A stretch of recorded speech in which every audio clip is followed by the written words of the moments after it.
My name is Evelyn Ray Morgan. I'm 30, and for too long my family mistook my silence for permission. It started like it always does, casual suggestions disguised as fate. Amber, my sister, tossed it out first. We should do a family trip to Greece. Like a decision had already been made in a room I wasn't invited to.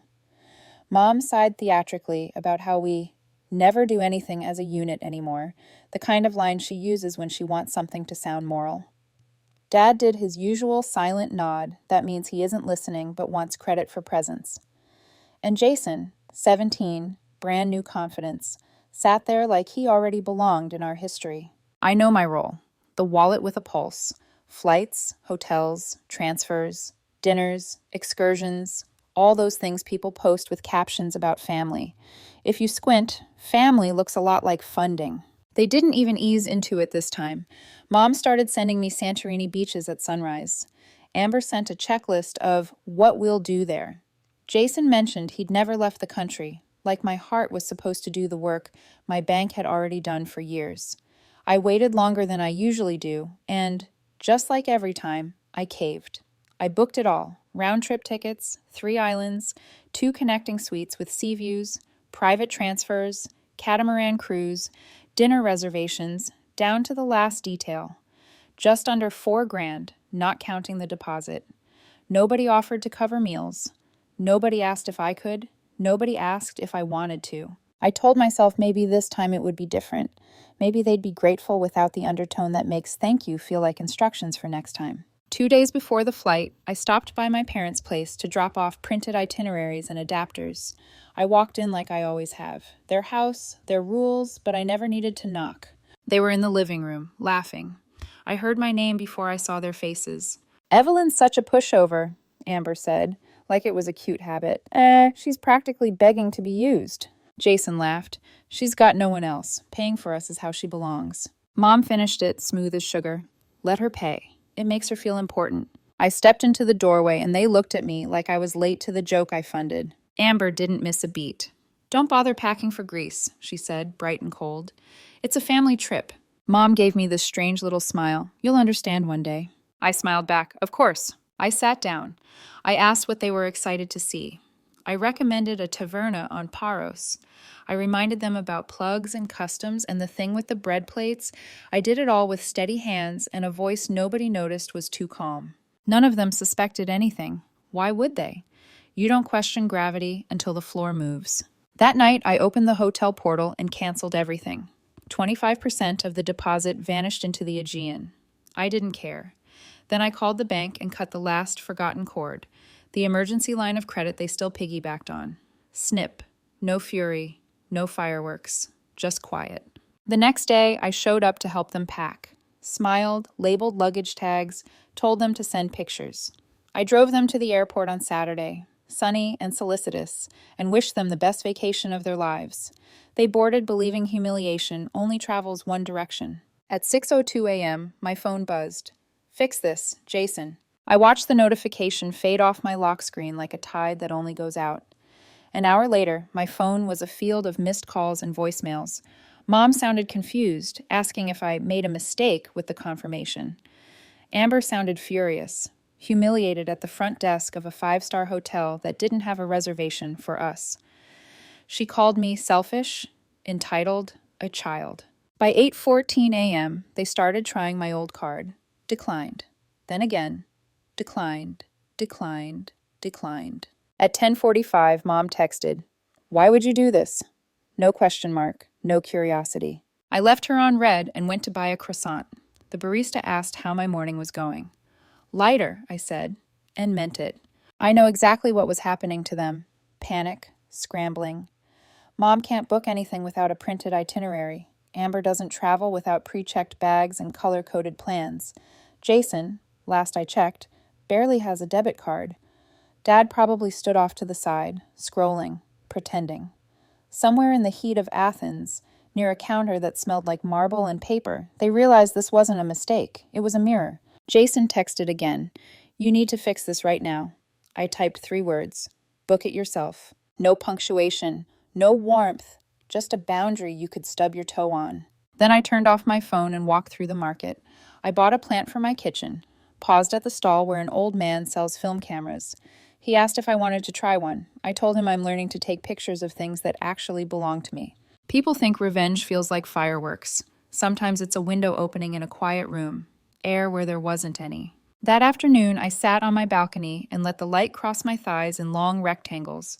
My phone was face down inside. Across town, a house full of people who love free comfort finally met the cost of it. Humiliation, I learned, is a bilingual word. It speaks fluently to the giver and the taker, just not on the same day. The thing about boundaries is that the first time you hold one, everyone treats it like an emergency. When I finally turned my phone face up again, the lock screen looked like an EKG in cardiac arrest. Missed calls stacked like teeth, voicemails queued in uneven breaths, texts from 3 people who had never learned how to ask, only how to direct. I pressed play. Mom first. Soft voice, small tremor. Evelyn, sweetheart, they're saying the reservation isn't showing. Could you double check? Maybe the confirmation code changed. We're at the front desk. Just call me. Next, Amber. No tremor. This is humiliating. They're staring at us like we're scammers. I told you the dates 3 times. Fix it. Then Jason, each message a little more frantic, a little more entitled, like a metronome speeding up. They don't have our names. Your card isn't going through. We can't just stand here. And finally, the 2 words that sounded like a habit he wasn't old enough to have. Fix this. I sat with my back against the counter, the morning light slanting over my knees, and imagined the marble lobby in Athens, cool as a cathedral, the staff with their practiced patience, Amber's posture sharpening, Mom's hand searching her purse for papers she believed were proof of her innocence, Jason glancing toward the revolving door like salvation might come walking through it. I made coffee. The plant I'd bought yesterday looked ridiculous and alive on my windowsill, a small green argument for staying. The kettle clicked. I could feel the part of me that used to panic wake up and reach for its old shoes, explain, apologize, rescue, repeat. But that part had aged out of my body overnight. It didn't fit anymore. I listened to the rest of the voicemails. Dad didn't speak. He never leaves recordings. He saves his neutrality for in-person delivery, like a package he doesn't want to sign for. By 8:14 a.m., the failed charges began hitting my inbox like gray stones. Attempt declined. Attempt declined. Attempt declined. The old family emergencies card they thought still lived for them had been severed cleanly, which is how real endings happen. Quietly, with a single cut. Out of habit, I opened social media and closed it just as fast. I didn't need to watch the prelude to the narrative rewrite. People who depend on your silence always have a backup story. They keep it in their glove compartment like a spare. A discreet buzz from Noah. You good? My chest softened. I typed back, yes, I'm fine. Then, because he always lets me choose my own pace, I added, family is in Athens. Hotel is not. He sent a single dot, then, proud of you. No questions, no micromanaging. The antidote to a lifetime of being managed. I left the phone on the table and took a long, methodical shower, the kind where you press your forehead to the tile and wait for the heat to tell you the truth. This is not cruelty. This is clarity. When I returned, Amber had escalated to fury so pure it almost sounded clean. Do you understand what you've done? We look like idiots. We have luggage. It's August. It's Greece. I could picture the slip of paper theatrics at the front desk, the managerial apologies that are really refusals, the quiet click of a keyboard searching for a booking that had been lifted out of existence. At 10:45, Mom tried again. Why would you do this? 4 words stripped of their punctuation, like she couldn't decide if she was asking or accusing. It would have been funny if it hadn't been a summary of our whole life together, statements dressed as questions, demands dressed as love. I didn't answer. Instead, I went out. The city had its own temperature, a mercy of shade every few storefronts. I bought a notebook I didn't need, and an orange I did.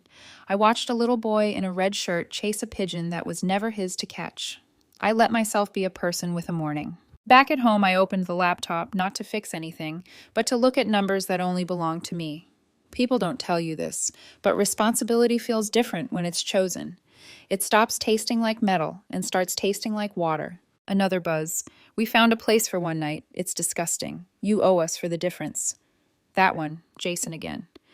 The audacity almost charmed me.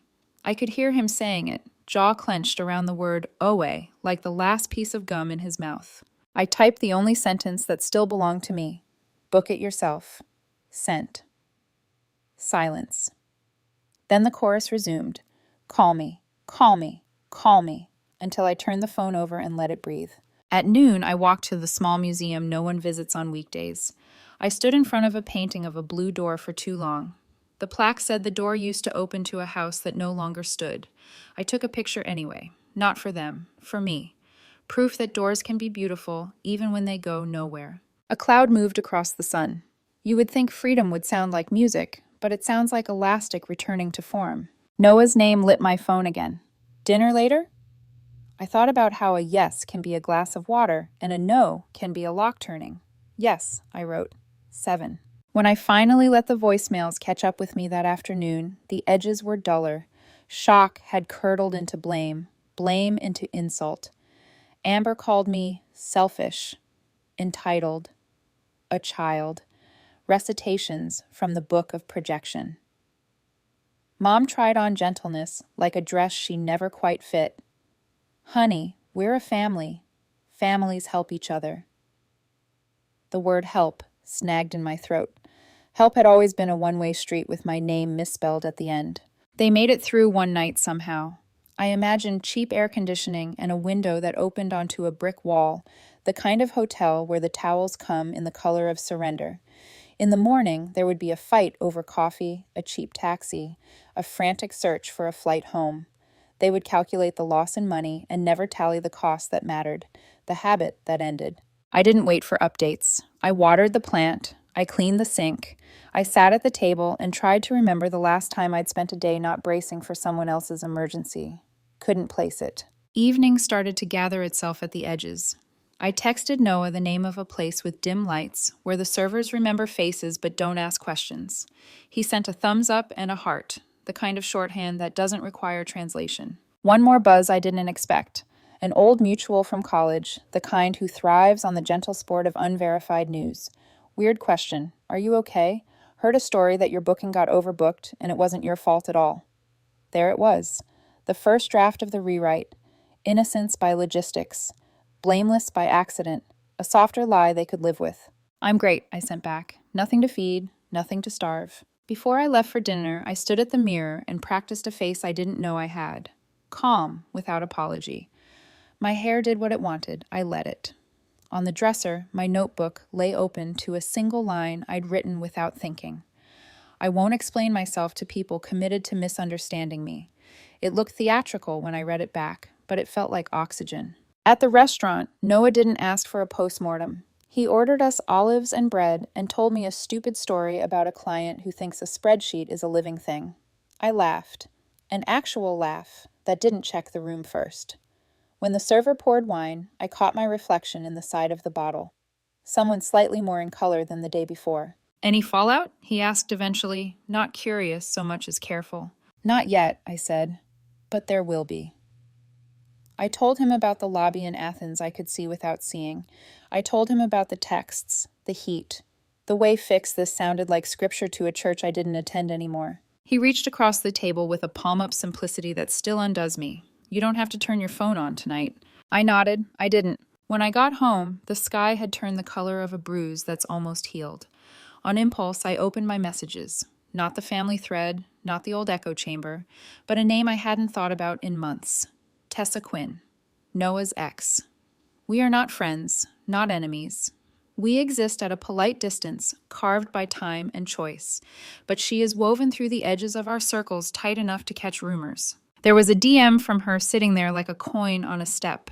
Hey, random. Someone from your family reached out to me today, wanted context about Noah and me. Thought you should know. I stared at the screen a long time, not angry, not surprised, just aware. If humiliation can't reach you one way, it will audition another. Thanks for telling me, I wrote back. I'm good. I turned off the phone and slid it under a book. The apartment hummed its small night noises. On the counter, a single glass waited, catching the last of the light.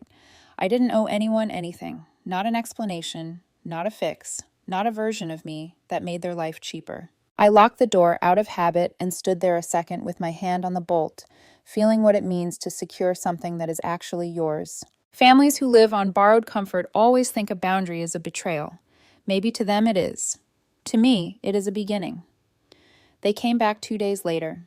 No postcard, no message of survival, just the thud of luggage wheels across my parents' driveway, reported secondhand by my landlord, who lives 2 doors down. He texted, "Your family looks sunburned." That was the entire message. It made me laugh, the way understatement sometimes saves you. By the time I finally saw them again, the sunburn had peeled into something duller. Anger is a color that fades fast once it realizes it won't get fed. Dad called first, his tone careful, official. "We'd like to talk." Not "you owe us an explanation," not even "come home," just the diplomatic phrasing of a man who's been volunteered as messenger. So I went. I told myself it was closure, but curiosity is just nostalgia with better PR. When I stepped inside, nobody said hello. They were already gathered in the living room like actors rehearsing a grievance. Mom in her robe, hair tied back too tight. Amber with crossed legs, and the kind of expression she wears when she's about to weaponize disappointment. Jason on the couch edge, chewing gum like it was courage. Dad sitting upright, palms pressed together as if prayer could disguise complicity. No one offered me a seat. I stayed standing. Distance, in certain rooms, is the only luxury you get to keep. Mom started first. "What you did was deeply disrespectful, Evelyn. You embarrassed this family." The phrasing hit me harder than the tone. This family, as if I wasn't already in it. Amber followed like a lawyer rehearsing for applause. "You ruined everything. You humiliated us in another country. You're vindictive and cruel." Jason muttered, "It was messed up." Even now, he couldn't find adult words for the feeling of losing free comfort. They spoke in layers, a chorus of blame that couldn't decide on harmony. And when the noise reached its predictable pitch, I let them have it. "I heard everything," I said. The room fell still. "I was standing in the hallway when you called me a pushover, when you said I'm begging to be used, when you laughed about how lucky you were to have someone dumb enough to fund your lives." The silence after was heavy enough to measure. Mom tried first, that soft deflection that only mothers who never apologize have perfected. "Oh, sweetheart, that was a joke. We were venting. You took it too personally." I looked at her. Which part was the joke, exactly? She's got no one else? Or let her pay, it makes her feel important. Amber rolled her eyes. "You're blowing it out of proportion. You always twist things." Jason shrugged, maybe thinking invisibility could pass for innocence. Dad just stared at his clasped hands, a study in selective cowardice. "You said I embarrassed the family," I told them. "But the truth is, I stopped volunteering to be the punchline." Jason muttered again, "You could have just said no." I turned to him. "I could have, yay. But then you'd still think I was weak. This way, you learn something."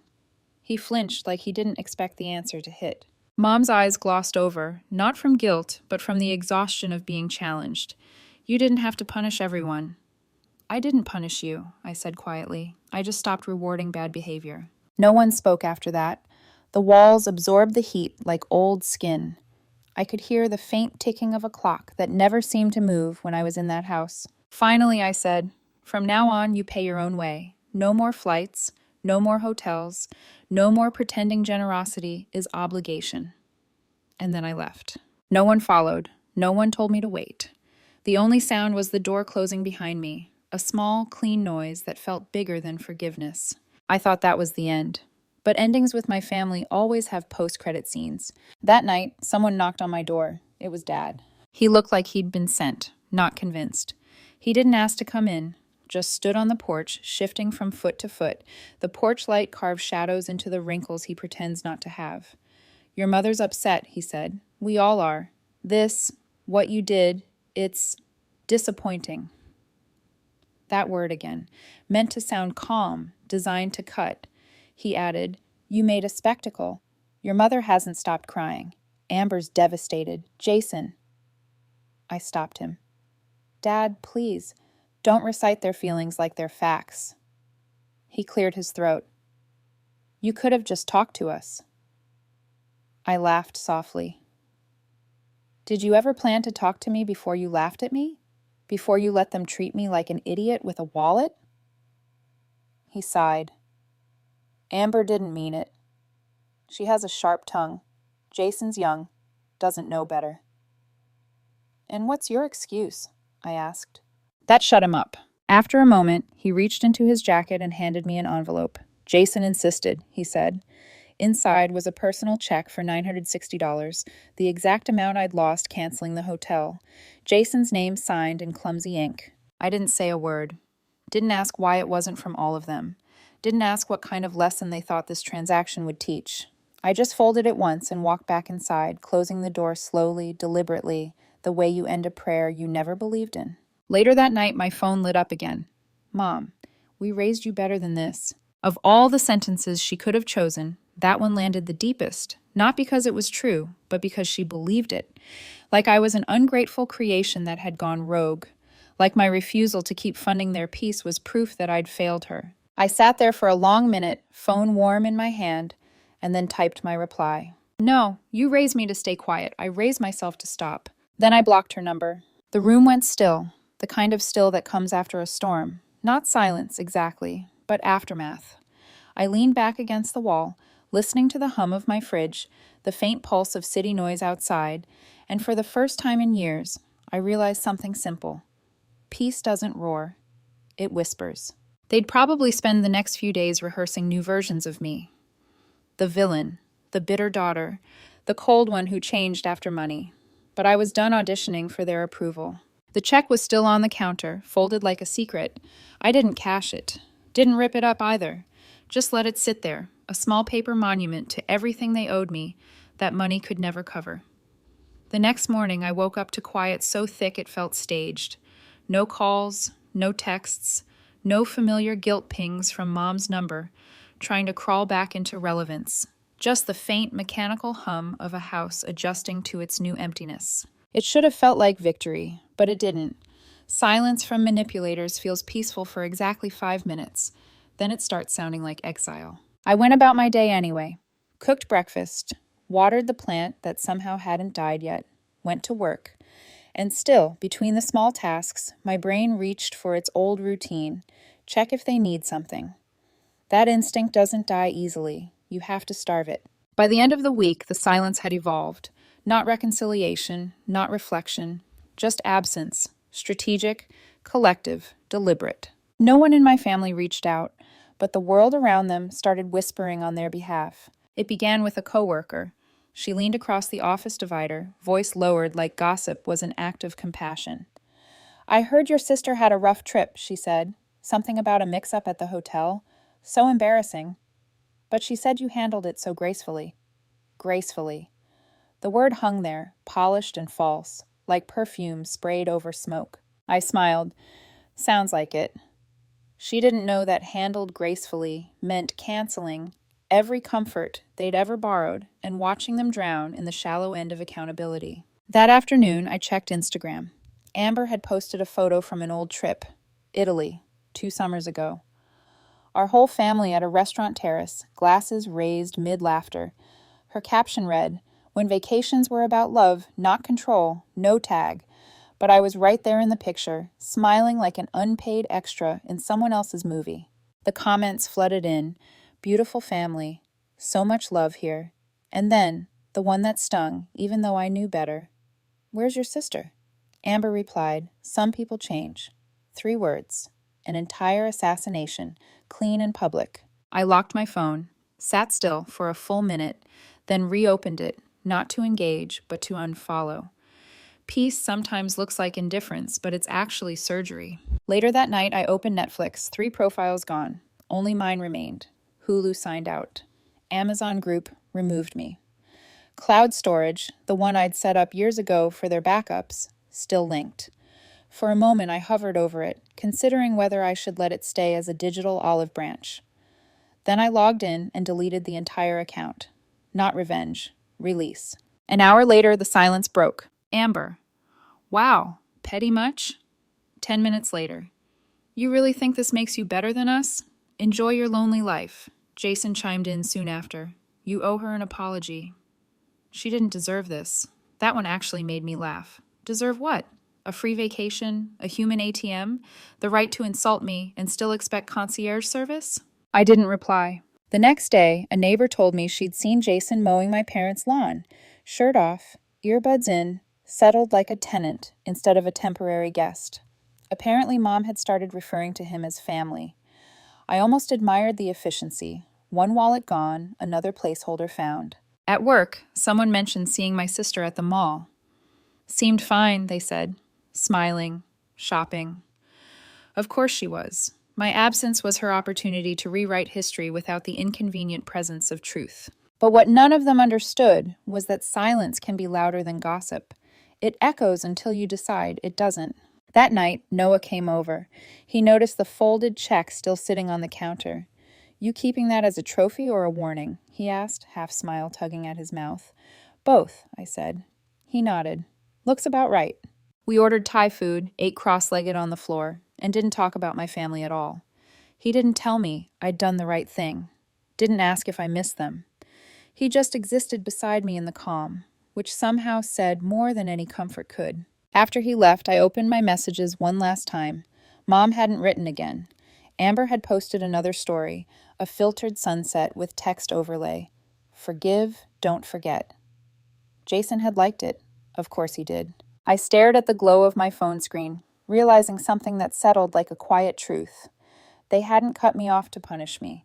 They'd cut me off because they couldn't use me. And for people like them, love without leverage isn't love at all. I deleted our group chat thread.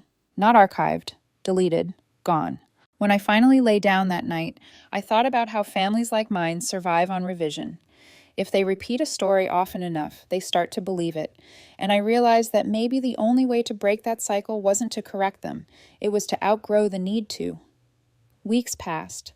Enough days for the silence to harden into routine, for absence to start wearing the shape of peace. But peace, like glass, is always at risk of shattering when you bump into memory. My birthday arrived quietly, 30th plus 1. No calls, no texts, not even a recycled "hope you're doing well" from Mom. It was the first time in my entire life that my phone stayed dark on that day. No family, no noise. And somehow, that emptiness was both a wound and a revelation. I made myself coffee, poured it into the chipped mug that had survived every apartment move. The one with the faded print that says, "You don't owe anyone peace but your own." For years, I'd bought that mug ironically. Now it felt prophetic. I scrolled through social media out of habit, even though I knew better. Amber had posted again. A carousel of old photos, all carefully chosen. Smiling faces, shared meals, captions about forgiveness, growth, moving on. I wasn't in a single one. It was like I'd been surgically edited out of our family timeline. Then came the comments. Family over everything. Some people forget their roots. So proud of you for staying positive. The kind of public validation that fills the hole where accountability should be. I could almost hear Mom behind the scenes feeding her lines, curating sympathy like an art form. I didn't react. I'd learned that replying to lies only convinces the liars they still have access. But the world has a way of bringing echoes to your doorstep. That weekend, my friend Josh texted me out of nowhere. "Just ran into your mom at the grocery store," he wrote. "She said you've been struggling, that you let money change you. It got awkward." Then another message. "She called you greedy in front of people." I stared at the screen. No anger this time, just that cold clarity that comes when you finally understand the math of it all. To them, my worth had always been measured in transactions. If I stopped paying, they had to invent a new currency, resentment. I texted Josh back. "Don't worry about it. She's just balancing her budget." He didn't get it, but it made me laugh. The next few days, I noticed subtle shifts. Friends who once called regularly grew quieter. Group chats turned into echo chambers where my messages landed late or not at all. It's strange how fast gossip travels when it's carrying a story people want to believe. I didn't chase it, let them think what they needed to. Because the truth is, I was done performing the version of me that made other people comfortable. Then came the final twist. Quiet, small, and almost elegant. A message request on my phone. Tessa Quinn, Noah's ex. "Hey," she wrote. "Your sister messaged me last week, asked about Noah, said she was worried for you, wanted context, thought you should know." I read it twice. The manipulation was so transparent it was almost artful. Amber couldn't touch me directly, so she went fishing through my present using pieces of my past. And Tessa, sharp enough to recognize poison when she tastes it, had sent the evidence straight to me. Thank you, I replied. Context received. Then I blocked Amber's number for good. It's funny how people think betrayal needs grand gestures. Sometimes it's just a family member sliding into a stranger's DMs, rewriting history, one message at a time. That night, Noah found me on the balcony, barefoot, a glass of wine balanced against the rail. He didn't ask. He just stood next to me, quiet. After a while, he said, "You look lighter." "I am," I said. I stopped auditioning for forgiveness I didn't need. He nodded, then slipped his hand into mine. Simple, solid, uncomplicated. Below us, the city pulsed with the same rhythm it always had. People moving, lights changing, stories being retold. But for once, none of it demanded me. In the reflection of the window, I saw a woman I barely recognized. Older, maybe, but not broken. The kind of woman who'd learned that sometimes peace doesn't come from fixing what's broken. It comes from leaving the pieces on the floor and walking away barefoot anyway. I whispered it out loud. Not to Noah, not to anyone, just to the night that finally felt like mine. They needed me to be the villain so they could stay the victims. Then I smiled. Let them. Somewhere, far away, a family of 4 probably sat around their kitchen table, telling a version of the story that made them look innocent. Maybe Jason still mowed their lawn. Maybe Amber still scrolled through photos of Greece, convincing herself she was the injured one. Maybe Mom still rehearsed her lines for anyone who'd listen. But me, I was finally the quiet they couldn't control. And for the first time in my life, that silence didn't feel like exile. It felt like freedom.